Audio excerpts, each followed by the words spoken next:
Oi pessoal, sou a Renata Rainho. Hoje a gente vai falar um pouquinho sobre economia criativa e economia circular. Por que eu acho importante a gente falar isso? Eu vou dar alguns exemplos de economia criativa que estão no mercado aí afora, não sendo só de moda. Mas pra gente entender o quanto isso é importante pra gente aplicar, quem trabalha com moda, quem trabalha na indústria, o quanto é importante ter esse pensamento. Por exemplo, de economia criativa, temos essas bicicletas Yellow. Elas chegaram como concorrente do Itaú e elas têm uma pegada inovadora. Que eu não sei se vocês já andaram com essa bicicleta. Você pode pegar ela num local e aí você simplesmente pode deixar ela onde você estiver. Não é igual aquelas do Itaú que você tem que deixar num ponto do Itaú. Você simplesmente vai até seu ponto, você vai entrar no banco, sei lá. Você deixa ela lá fora e você não vai usar mais. E ela é cobrada por minuto e ela tem um esquema parecido com o do Uber, que também é outra economia criativa, que chegou aí para competir com os táxis e veio com um método inovador que foi: você não precisa ter o dinheiro para você poder pagar, você simplesmente coloca um número de cartão e você vai pagar como se você fosse naqueles... Como é o nome daqueles lugares? Quando a gente tá no pedágio, que a gente passa no pedágio e não paga? Sem parar. É como se fosse um sem parar. Então, você só paga depois do final do mês. Isso foi uma coisa muito inovadora. Então, economia criativa quer dizer inovação no mercado com alguma demanda. Temos também o aplicativo do UberX, que você não precisa ter um motoboy fixo. Você vai lá, tem um terceiro que faz isso pra você. Tá, Renata, por que você tá falando tudo isso? O que a gente vai aplicar isso na moda? Porque a gente tem que pensar um pouco mais. É muito discutido sobre sustentabilidade na moda. E como a gente aplica isso? Como que a gente vai colocar isso em grande escala? Tudo bem, às vezes a gente é dono de um ateliê, às vezes a gente é um microempreendedor, mas como que a gente pode fazer isso no nosso dia a dia? Pequenas atitudes para tentar pensar numa ideia inovadora, que com pequenas ideias, grandes ideias se formam. Às vezes a gente não precisa de uma ideia gigantesca, às vezes uma pequena ideia vai fomentando outras ideias e outras coisas e vai fazendo com que aquilo ali vire uma grande ideia. Então, eu tô puxando esses exemplos pra gente tentar pensar um pouquinho como isso tá acontecendo na moda. São pequenas atitudes, são pequenas coisas que estão acontecendo, mas são muito importantes. Agora eu vou dar alguns exemplos de economia criativa na moda, que também entra a economia circular. A Flávia Aranha é uma empreendedora recente até no mercado. Ela vem com uma proposta muito bacana de utilizar materiais sustentáveis, tingimento natural. Tudo bem que são preços que não estão ao alcance de uma grande massa, mas é uma ideia muito inovadora e que deu resultado no mercado. Ela também oferece cursos e isso entra dentro da economia criativa porque é uma inovação, é um trabalho que envolve toda a sustentabilidade que a gente tenta aplicar de uma maneira bem raiz, podemos dizer assim, bem utilizando matéria-prima natural, tingimento natural, tecido, tudo muito natural. Então é tudo muito bem aproveitado. Agora, como a gente vai pensar isso para grande escala? Você fala, tá bom, Renata, a Flávia Aranha é uma exceção. O que a gente pode pensar isso em grande escala? Eu li alguns exemplos da Renner. A Renner ganhou um prêmio chamado Ecoera, que é um prêmio que fala sobre atitudes sustentáveis. E a Farm também ganhou. Eu sei que a Renner ganhou esse prêmio por algumas atitudes de tentar reduzir a água nos seus tingimentos de tecido, sobre várias atitudes de reaproveitamento na produção. Então não foi uma atitude de simplesmente utilizar coisas naturais, que nem a Flávia Aranha, mas eles pensaram em trabalhar com uma escala produtiva mais pensando na natureza, mais sustentável. E a Farm pensou de uma maneira também que se chama Refarm e Reroupa, que são peças que eles aproveitam, tecidos que ficaram no corte, na produção, descartados, e eles reaproveitam isso fazendo novas peças. Então eles também ganharam esse prêmio.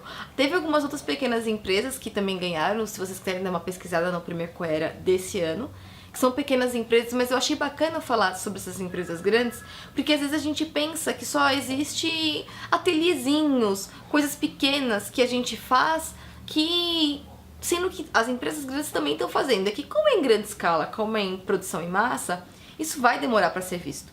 Então, o que a gente que trabalha com moda, que estuda com moda, que às vezes até tem retalho em casa, o que a gente pode fazer? A gente pode pensar em trabalhar atitudes sustentáveis. Brechó, por exemplo. Brechó entra muito a economia circular e economia criativa. Economia circular, até para deixar um pouco claro, que acho que eu não comentei, é uma economia que ela tenta girar... A nossa economia ela é retilínea, ela é linear. Então, começa com o agricultor, aí vai para o produtor, do produtor vai para o fabricante, aí do fabricante passa para o consumidor final. E acabou, do consumidor final vai para o lixão, vai para o descarte. Na economia circular, em vez dela ir para o descarte, de alguma maneira ela volta para uma das outras cadeias, para ser reaproveitada de alguma maneira. Algumas empresas de celular faz isso.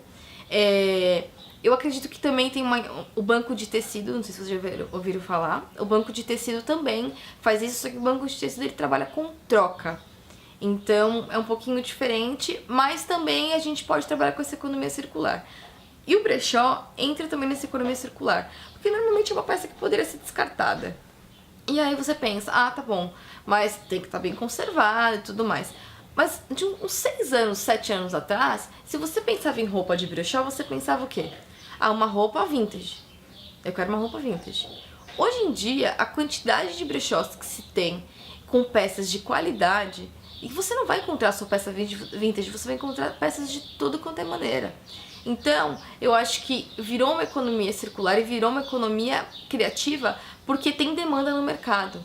Então, eu tenho um brechó, mas o meu fulano de tal também tem um brechó. Mas não é só peça vintage, são peças que são reaproveitadas e não são descartadas. E às vezes é uma peça simplesmente que você não usou, que você não gostou, ou que você gosta de acompanhar uma tendência, ou você gosta de acompanhar, ou você mudou, ou você entendeu o seu estilo e aquilo ali não se encaixa mais com o que você quer. Então eu acho bacana essas empreendedoras e empreendedores que estão pensando nisso. Sei que alguns brechós têm até o cuidado de mandar para lavanderia, de etiquetar, de se preocupar. Tenho até amigas que fazem isso e eu acho isso muito bacana porque entra dentro de uma economia sustentável.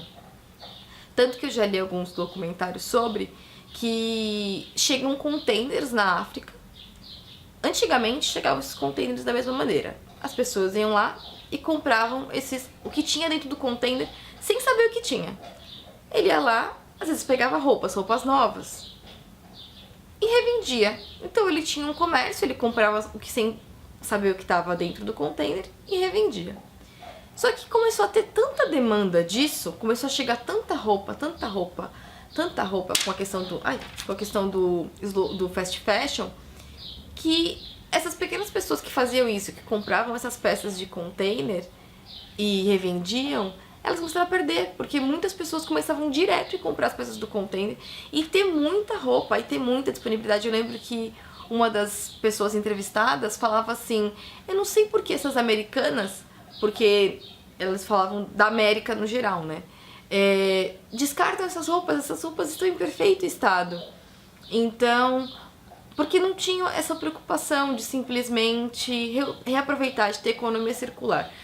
Infelizmente eu não lembro o nome do documentário, mas eu vou dar uma pesquisada nas minhas coisas pra ver se eu consigo colocar aqui embaixo pra vocês, porque é bem bacana essas entrevistas que eram feitas. Não é recente esse documentário, até porque recentemente você vê que tem muitas pessoas trabalhando com economia sustentável, com economia criativa.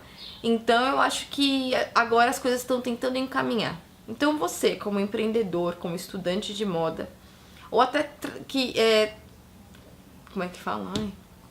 Como funcionário de uma empresa grande, o que você pode fazer? Pequenas atitudes. Então, às vezes a gente quer decorar alguma coisa, às vezes a gente quer aproveitar alguma coisa. Dá pra gente fazer isso, às vezes, com o que a gente tem na nossa própria casa. E é o que eu pretendo mostrar pra vocês nos próximos vídeos. Então, eu achei legal a gente explicar um pouquinho sobre economia, que é o que movimenta um país, e pra gente entender como isso dá pra ser aplicado na moda.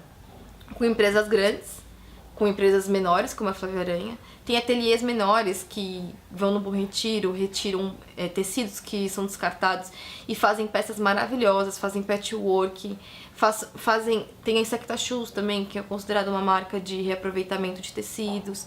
Então assim, a gente tem muitas marcas que fazem isso. E como que a gente vai tentar aplicar isso para o pequeno comércio, para o microempreendedor? E é isso que eu quero mostrar para vocês, que dá pra gente fazer isso e com coisas que a gente tem em casa, ou com coisas que dão pra ser reaproveitadas. E eu pretendo mostrar isso pra vocês, como é que a gente pode ir fazendo, ir montando, e desenvolvendo, e como trabalhar esse lado criativo. Porque tem que ser inovador, o mercado tem que sentir essa demanda. Se não tem demanda, não tem produto.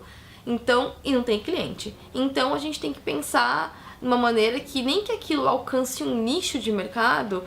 O que eu tô movimentando na cabeça daquele nicho ali? O que eu quero mostrar pra eles? Dá pra trabalhar, dá pra ter um produto de valor agregado e que tem um pensamento criativo, que tem um pensamento sustentável. Que eu simplesmente não tô fazendo ele pra ser descartado no planeta sem sentido algum. Isso a gente já faz o tempo inteiro.